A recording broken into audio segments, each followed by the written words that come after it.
ये कल रात का वाकया है। एक कॉलेज की तालमा हॉस्पिटल आई और उसके साथ एक रूममेट भी थी।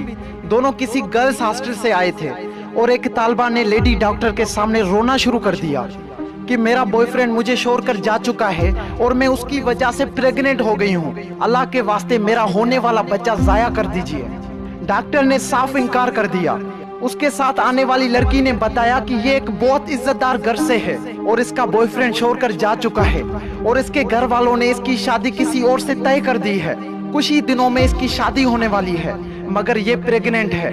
दोनों लड़कियां डॉक्टर के सामने गिड़गिड़ा के रोने लगी तो डॉक्टर ने उस लड़की का अबॉर्शन किया, जिसके दौरान वो लड़की मर गई और उसका बच्चा भी मर गया।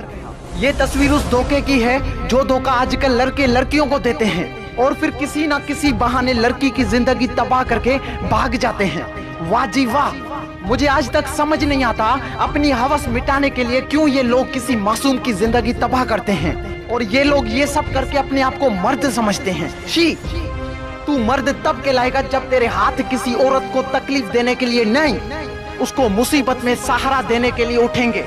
तू मर्द तब कहलाएगा जब रात को लड़की का फायदा उठाने के लिए नहीं, बल्कि उसकी मदद करने के लिए हिम्मत करेगा। तू असली मर्द तब कहलाएगा जब तेरी आंखें उसके जिस्म को नहीं, उसको बुरी नजर से देखने वालों की आंखों को झुकाने के लिए उठेंगी। अब और मैं कितना जोर से बोलूं कि आप लोगों को मेरी आवाज सुनाई दे। मेरी प्यारी बहनों, ये बात जरूर याद रखना, जो लड़का किसी लड़की की मोहब्बत को आजमाने के लिए उस लड़की से सबूत के तौर पर जिस्म मांगता है, तो उस लड़की को चाहिए कि वो उस लड़के से कहे कि पहले तुम मुझसे सबके सामने निकाह करके अपनी मोहब्बत साबित करो, फिर मैं सारी जिंदगी के लिए अपना जिस्म और रूह सिर्फ और सिर्फ तुम्हें सौंप कर अपनी जायज और सच्ची मोहब्बत साबित करूंगी। और जो लड़का ये बात ना माने वो किसी तौर पर भी किसी तरह से सच्चा नहीं है, झूठा है, ड्रामेबाज है। जो आपसे मोहब्बत करेगा हमेशा